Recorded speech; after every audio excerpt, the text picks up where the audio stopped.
Hello and welcome to the Stockout. Hope everyone enjoyed the Super Bowl last night. This is going to be your show at FreightWaves for all things related to CPG and retail industries. I'm your host for today, Mike Baudendistel, head of intermodal and drayage at Sonar. Grace Sharkey is not available today, but we'll go on without her. So today we're going to talk about the de minimis tariff being delayed. A lot of the sort of the nuances there I think are pretty interesting. We'll talk about some CPG earnings, impact that cocoa prices are having, talk a little about the air freight market, talk a little bit about the intermodal market and the trucking market. So still have plenty to talk about.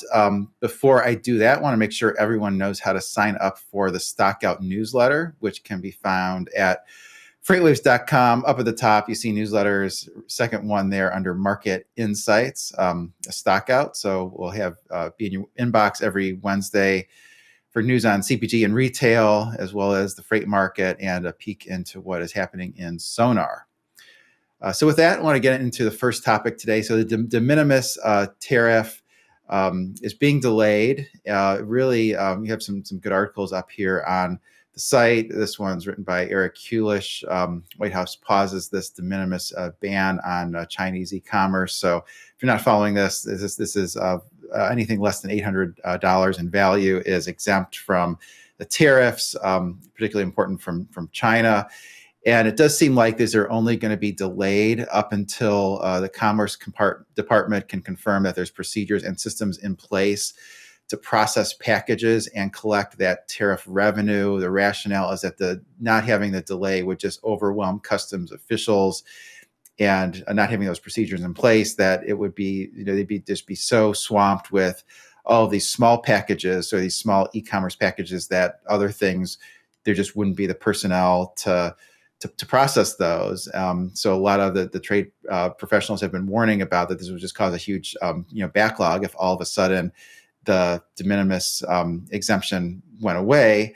It just couldn't handle that volume. And the National Foreign Trade Council, which is a group that supports free trade, argues that the cost of collected duties might actually cost more than the revenue collected from those tariffs. And it's also caused the U.S. Postal Service to temporarily stop accepting parcels from China and Hong Kong. Now they have started, reallowing those again. So just a lot of, uncertainty there. It does seem like the de minimis exemption is going to go away. Even the Biden administration wanted it to go away in January, started to move along towards that effect as well. So this comes along with the 10% tariff on all Chinese goods. And so it takes it up to, let's say most Chinese goods, about a 25% tariff already. This takes up to about 35%. And there is this graphic from National Foreign Trade Council. They argue that it's not just the tariffs and the de minimis that really, in addition to that, you have processing fees and brokerage fees. So you have this $50 package, which goes all the way up to $97.23, so almost a doubling. And so they started making the argument that people are underestimating the impact that losing this exemption may have on trade.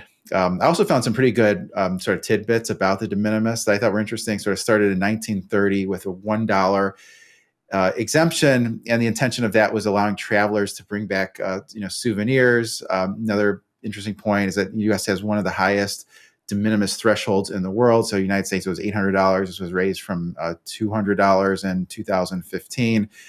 And that $800 compares, favorably to the UK, which is $175.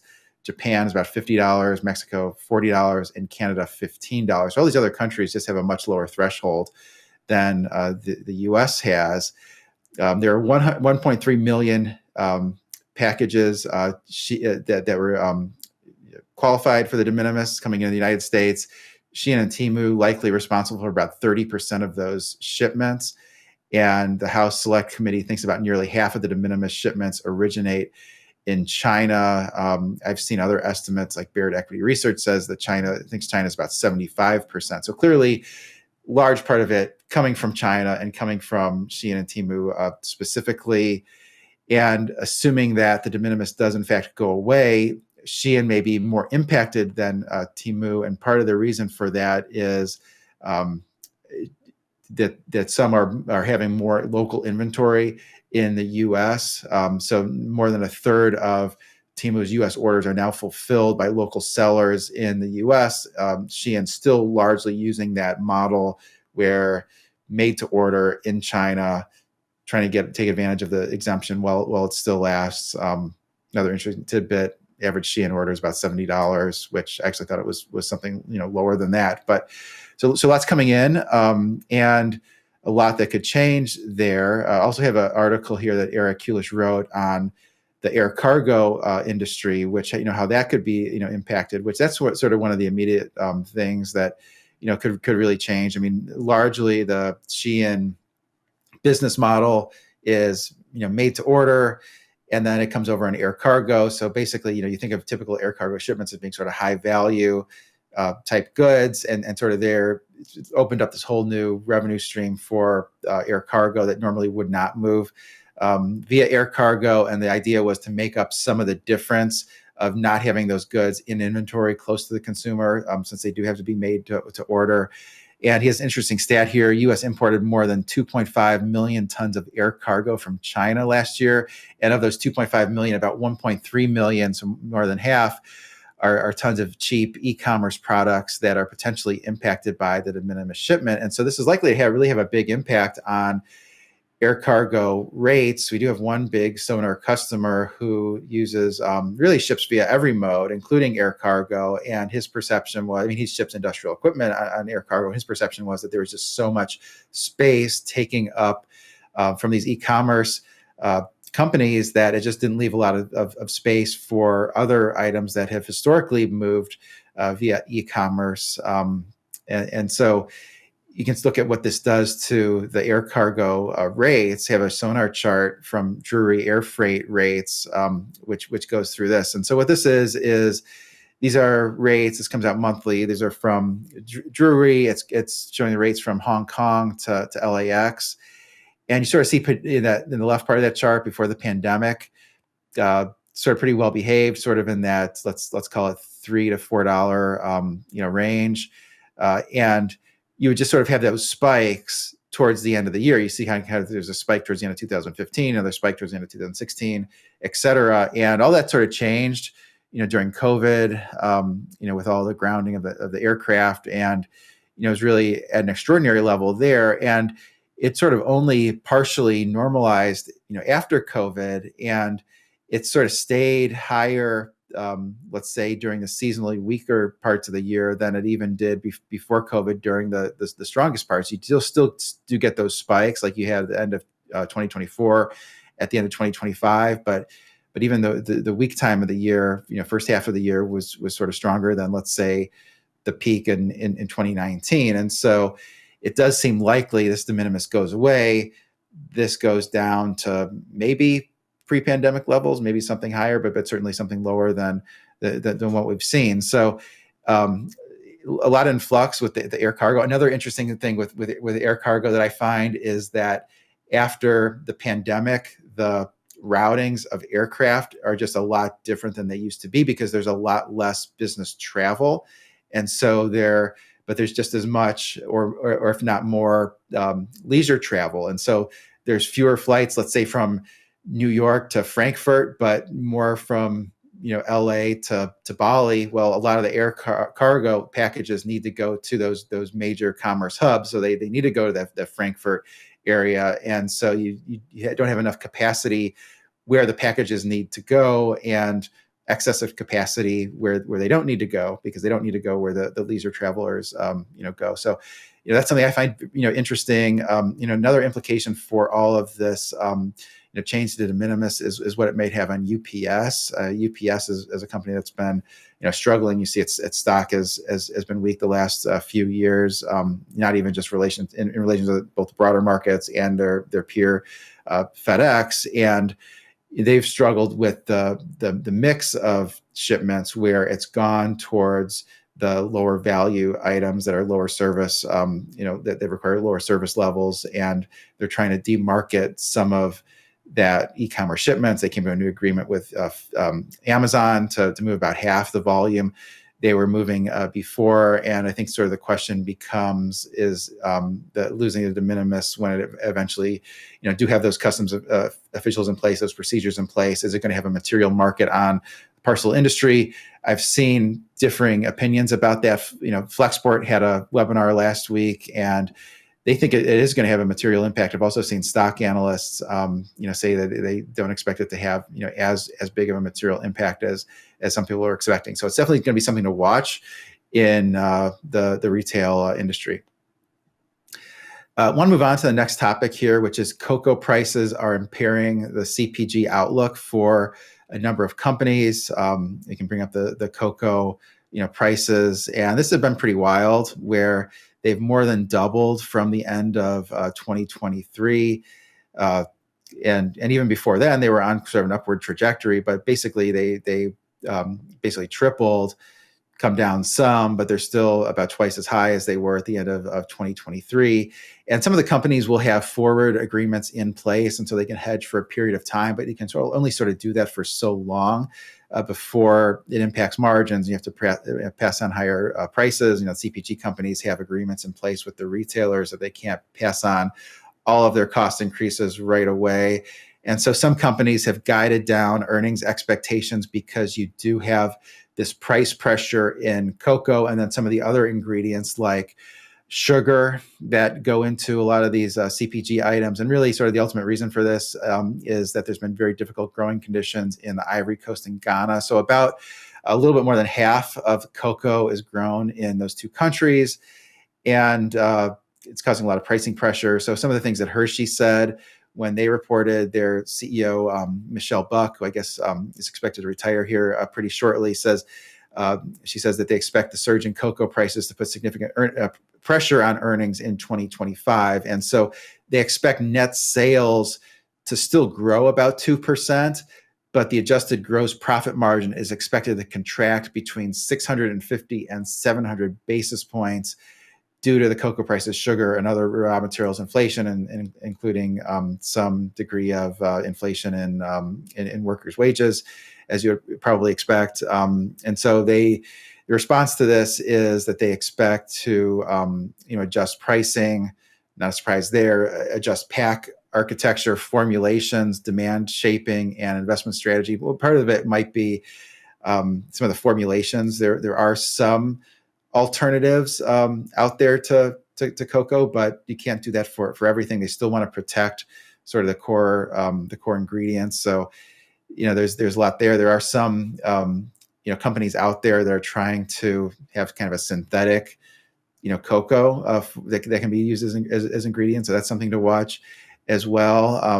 But Hershey's also said they have no concerns about the physical supply of cocoa. They are going to be able to source it.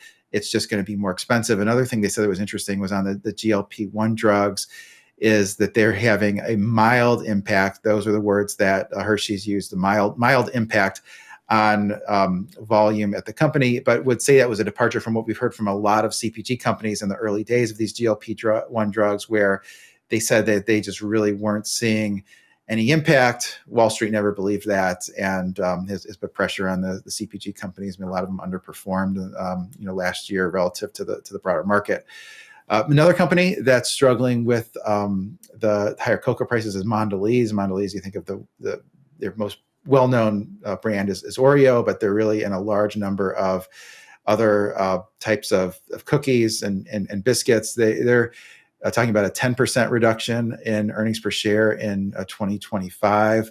Not as bad as what Hershey said. Hershey said that their earnings expect to be down about 40% year over year. Mondelez says that they expect cocoa prices to eventually come down. Some of the things they're citing is that almost half of the cocoa production now is outside of those two countries, Ivory Coast and Ghana, which they consider a good thing, that the supply is becoming a little bit more diversified. And then they also say, well, looking to 2026, you could have earnings go, a couple of different ways. If you had cocoa prices normalize, then you could really have an outsized year of earnings growth. On the other hand, if you just have the prices stay elevated, they could have more modest earnings growth that's maybe a little bit below their typical, trajectory. So, CPG companies something that they're always sort of dealing with. I think with the extreme weather and a large number of places in the world, having to deal with this a little bit more than they historically have had to. Want to move on to talk a little bit about the freight market. And one thing that I think shippers would be interested in is what's happening with the intermodal capacity. And one of the companies I like to follow closely is Hub Group, the big intermodal, domestic intermodal company. They reported earnings last week. And I thought that shippers, considering that this show focuses on the shipper's perspective, I thought that shippers would find a lot to like in those earnings. The Hub Group said it expects intermodal pricing to rise in the low single digits this year, and only ramping up somewhat throughout the year. And I thought that was not a tremendous amount of pricing pressure, given that intermodal rates have been weak the past couple of years, and given the expectation of the improvement in the freight market. So I thought that that was something that shippers would find as a positive. This company's about 70% of its pricing takes place during the first half of the year. And so some of the analysts expressed concern that even if we do see an improvement in the trucking market, that intermodal pricing will sort of miss this year, because most of that pricing will, they tend to be annual contracts. A lot of that pricing will be set in the first part of the year and won't have an opportunity to reprice it until early 2026, and 2025 will just be another year where their intermodal rates relatively low. I think that's a reasonable concern. Also had some interesting comments on capacity availability. So Hub Group says they have plenty of excess containers. They have about 20% of their containers stacked, and they also have the capacity to take on about 30% incremental volume. So the containers that are stacked, in addition to running the containers that are out in the field more productively, they focus on the number of turns, trying to turn the containers close to 2 times a month. So it seems like the shippers are not going to have a hard time finding capacity with intermodal this year.